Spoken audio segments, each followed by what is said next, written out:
In recent years, the term gaslighting has become a buzzword in political discussions. Originating from the 1938 play Gaslight, the term refers to a psychological tactic where someone is made to doubt their own reality or perception. In the political context, gaslighting is used to distort facts, rewrite history, or deny realities, leading individuals or the public to question their memory or understanding of events. Gaslighting in politics isn't limited to one side of the ideological spectrum. Both the left and the right have used this technique to manipulate public perception. This script will explore gaslighting from a non-partisan, centrist perspective, providing examples from across the political landscape to demonstrate how this tactic can be used by any political group to control the narrative and shift perceptions.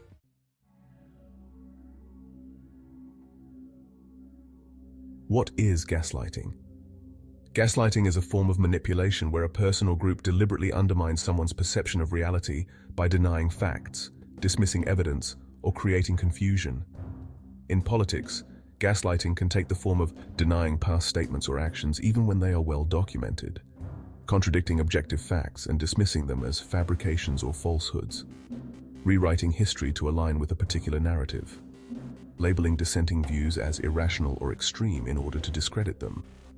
The result of gaslighting is that individuals or the public are left questioning their own memories, beliefs, or sanity, leading to confusion and making it easier for the gaslighter to control the narrative.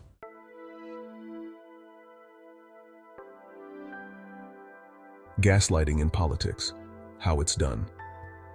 Gaslighting often involves denial of reality and emotional manipulation in politics. This tactic protects a politician's image, shifts blame, and controls the narrative by distorting reality.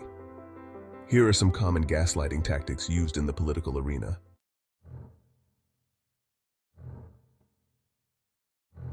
1. Denying statements and actions. A common form of political gaslighting is when politicians deny past statements or actions even when documented. This tactic creates doubt about what is real and what is fabricated. Example from the left.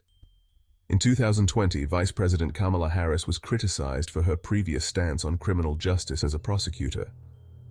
During the campaign, Harris downplayed certain decisions she had made, such as her history of supporting tougher sentences for drug offenses. By softening her previous record, Harris aimed to distance herself from policies that were increasingly unpopular among progressive voters, leaving the public to question her real stance. Example from the right. Political figures on the right have also used denial of past actions, such as downplaying involvement in controversial policies. For example, politicians who once supported restrictive economic measures later shift positions during campaigns, distancing themselves from their previous record without acknowledging the change. In both cases, politicians attempt to reshape public perception by denying their past statements or actions, even when evidence exists.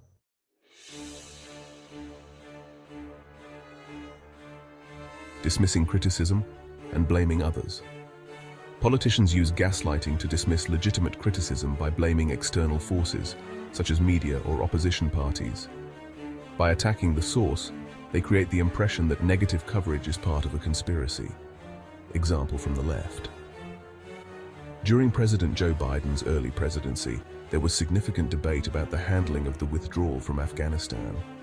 While the withdrawal plan had bipartisan roots, Biden's administration faced widespread criticism for its execution.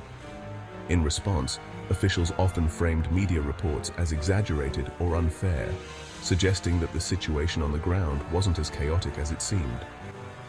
This deflection created confusion about whether the criticism was based on reality or media distortion. Example from the right-leaning politicians have dismissed criticism in similar ways, labeling media outlets as biased or part of a political agenda. By constantly attacking the media's credibility, they create an atmosphere where legitimate questions are viewed as partisan attacks. This tactic creates a narrative in which the public is encouraged to distrust the source of criticism, rather than addressing the issues raised.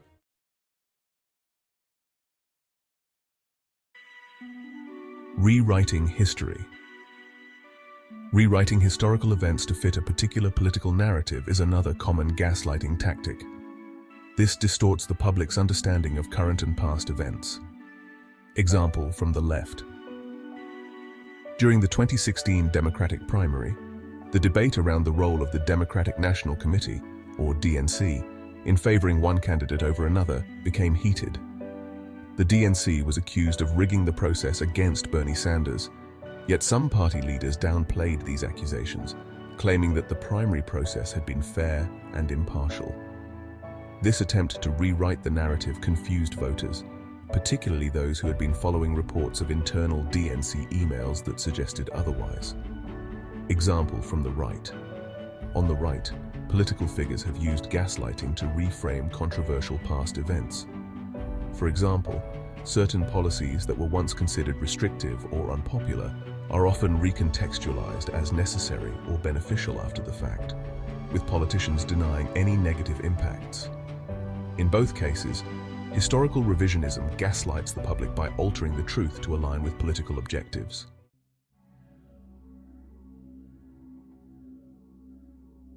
Another gaslighting tactic is to discredit opposing views by labeling them as irrational, conspiratorial, or extreme, silencing dissent and discouraging critical debate.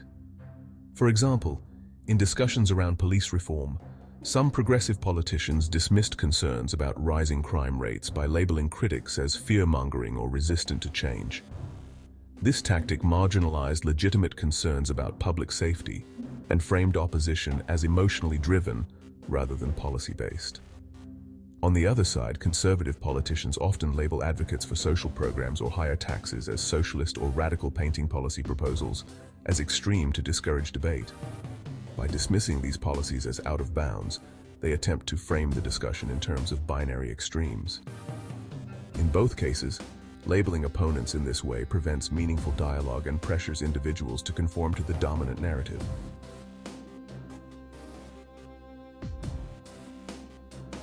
The effects of gaslighting extend beyond the political sphere, impacting individuals psychologically. The tactic creates doubt, confusion, and distrust, eroding people's ability to trust their own perceptions and judgment.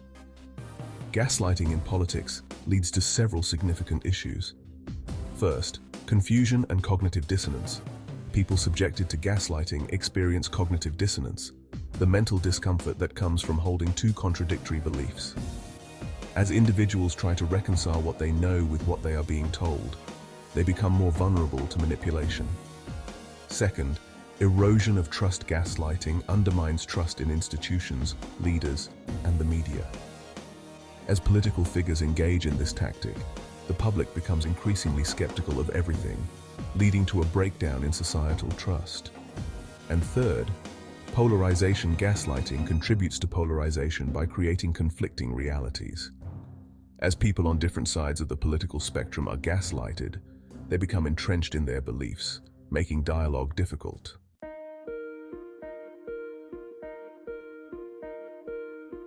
Gaslighting can be subtle and difficult to spot, but there are ways to recognize and resist it. Here are some strategies. First, cross-referencing information. To avoid being manipulated by gaslighting, it is important to cross-check information from multiple reliable sources. Relying on diverse news outlets and perspectives ensures a more balanced understanding. Second, questioning the narrative. If politicians repeatedly deny well-documented facts, it's important to ask why. Gaslighters often attack their critics or shift the blame to avoid accountability. Third, relying on facts. Gaslighting frequently appeals to emotions, making it important to focus on facts and evidence when forming opinions about political matters. Fourth, fact-checking. Fact-checking organizations can help verify claims and debunk false narratives. Ensuring information comes from credible sources is a key defense against gaslighting. And finally, avoiding echo chambers. Both left and right-leaning media outlets often reinforce narratives that suit their political agenda. Staying out of echo chambers and seeking out contrasting viewpoints can help individuals stay grounded in reality.